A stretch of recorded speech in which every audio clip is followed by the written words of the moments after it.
sampai terlihatnya sesosok makhluk menyerupai manusia yang kehilangan sebagian anggota tubuhnya.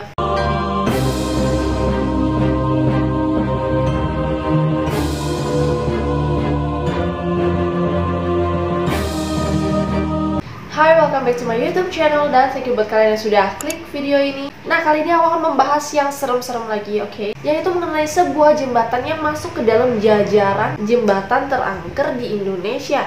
Nah loh, bagi kalian yang sering lewat-lewat jembatan, oke, pasti kalian tahu banget gimana aura-auranya, hawanya kalau lagi lewatin jembatan malam-malam sendirian, sepi, gelap pula, oke? Ngerasain juga nih. Dan jembatan merah yang tampak gagah yang akan aku bahas kali ini ternyata menyimpan kisah pilu di baliknya, yang mana juga menjadi latar belakang dari penyebutan nama jembatan merah. Nah, kira-kira kenapa jembatan ini bisa sampai jadi jembatan yang angker gitu ya? Kisah di baliknya kayak gimana? Sepilu apa? Let's get started. Nah, jadi jembatan yang berlokasi di Surabaya, Jawa Timur ini merupakan sebuah medan perang nih dulunya, yaitu antara penduduk pribumi dan juga tentara Inggris dalam upaya untuk mendudukan kembali Belanda menjadi penguasa di Indonesia. Nah gitu ya, jadi zaman dulu tuh ya, Indonesia nggak langsung merdeka gitu aja. Emang udah diumumkan proklamasi kemerdekaan 17 Agustus, tapi nggak langsung tenang begitu aja. Salah satu pemicu terjadinya perang ini yaitu karena terbunuhnya Brigadir Albertin Walter Soeten atau AWS atau AWS Malabi pada tanggal 30 Oktober 1945. Nah, beliau ini merupakan perwira angkatan darat India-Inggris. Nah, lokasi terbunuhnya ini kurang lebih 5 meter dari Jembatan Merah, yang mana waktu itu mobil dari Brigadir Malabi ini dicegat nih sama penduduk Indonesia dalam upaya Indonesia ini untuk bertahan, dimana karena sebelumnya ada suruhan orang-orang Indonesia ini untuk menyerah gitu. Nah, dalam upayanya inilah dia lewat jembatan, dicegat lah. Dan pas dicegat ini terjadilah baku tembak nih, yang akhirnya menyebabkan Brigadir Malabi ini tewas di tempat, yang mana sampai sekarang juga masih menjadi misteri. Yang nembak dulu itu siapa? Pemuda itu namanya siapa?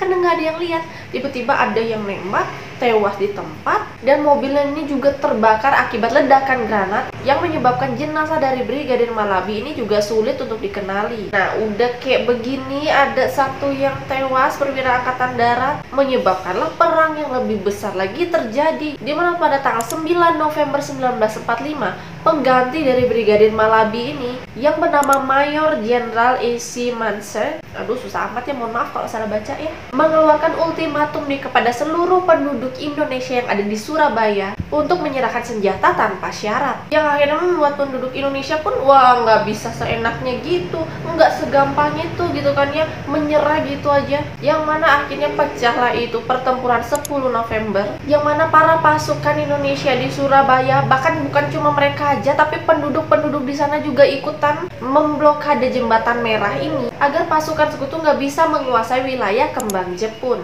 Ya, yang namanya zaman dulu ya, keberanian masyarakat Indonesia itu emang nggak main-main, oke? Tanpa adanya persiapan yang matang, tanpa ada perlengkapan yang memadai, yang penting adalah tekad nih untuk berjuang gitu, oke? Kalian tahu gimana mereka memblokade Jembatan Merah ini? Dengan menggunakan perabotan rumah seadanya. Jadi mereka keluarin lah itu kasur, lemari, kursi, meja, semua mereka keluarin dari rumah mereka. Mereka jejerin lah itu di jembatan ini. Dan ada juga pasukan-pasukan yang emang udah siap bertempur itu menjaga di depan blokade mereka itu. Jadi udah siap siaga nih gitu kan untuk ngelawan para sekutu gitu ya. Tapi ya sayangnya karena kurangnya persiapan, dan ia dibandingkan sama alat-alat mereka tuh yang canggih-canggih begitu, akhirnya pertahanan Indonesia ini pun berhasil dijebol. Para pasukan Indonesia, arek-arek Surabaya dan juga warga-warga sekitarnya yang menjaga Jembatan Merah ini pun digempur habis-habisan. Pertempuran berdarah pun terjadi, di mana serangan sekutu ini bukan cuma dari darat, tapi serangan mereka ini juga melibatkan pesawat tempur gitu,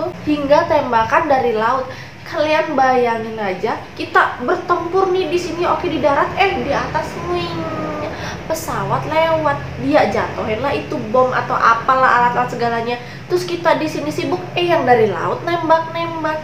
Sedangkan kita di sini ya kita cuma melawan sama orang yang kita hadapin saja, yang ada di depan kita nih. Oke, kalian bisa bayangin gimana mengerikannya pertempuran ini dengan persiapan keduanya yang emang beda banget, jauh beda drastis. Yang satu alatnya canggih, yang satu cuma berjuang sampai titik darah penghabisan gitu ya. Yang mana akhirnya ya wilayah kembang Jepun ini pun berhasil diduduki oleh sekutu, dan tanggal 10 November ini pun juga diperingati sebagai Hari Pahlawan untuk mengenang para pahlawan yang gugur. Dan karena kisah kelam dari jembatan ini, banyaknya pertumpahan darah yang terjadi di sini sampai sungai di bawahnya itu warna merah. Makanya jembatan ini pun disebut dengan jembatan merah dan juga dicat merah untuk mengingat bagaimana kisah pilu dari pertempuran yang terjadi di jembatan ini. Dan karena banyaknya nyawa yang melayang di tempat ini, di mana jembatan ini menjadi saksi bisu pertumpahan darah, makanya nah inilah yang membuat jembatan merah ini pun menjadi salah satu jembatan terangker di Indonesia. Ya kalian gak heran juga, aku pun gak heran. Jangankan dia jadi tempat perang begini, jembatan biasa-biasa aja yang kagak ada apa-apanya udah serem menurut aku gitu ya.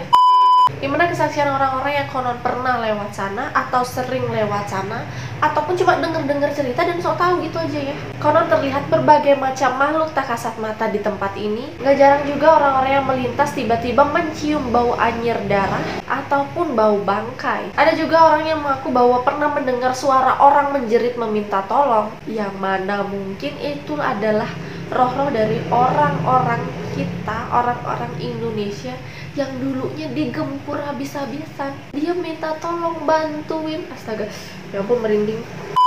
Sampai terlihatnya sesosok makhluk menyerupai manusia yang kehilangan sebagian anggota tubuhnya. Oke, ini fix serem sih, ini serem. Gak bisa dibayangin. Oke, gak usah dibayangin. Tapi ngeri gitu. Kita lewat nih malam-malam pulang kerja, perut lapar, niatnya cepet sampai rumah, disamperin sama makhluk ini. Sesosok makhluk kayak manusia, kita kira manusia, ternyata kagak ada tangannya, ternyata kagak ada kepalanya, nggak ada kakinya, atau oke, ngeri. Oke. So guys, itu dia sekilas mengenai salah satu jembatan terangker di Indonesia, yaitu Jembatan Merah, yang menyimpan kisah pilu di baliknya perjuangan rakyat Indonesia. Salut banget, berjuang sampai titik darah penghabisan gitu ya. Gimana nih menurut kalian? Apa kalian sudah ada yang pernah melintasi jembatan ini? Atau kalian mungkin mempunyai pengalaman mengerikan sendiri? Kalian bisa komen di bawah. Sorry juga kalau misalnya aku ada kekeliruan. Dan sekian dulu video kali ini. Jangan lupa untuk subscribe, like, share, komen, dan juga aktifkan lonceng kalian agar kalian tidak ketinggalan video-video terbaru dari aku. And see you on the next video. Bye!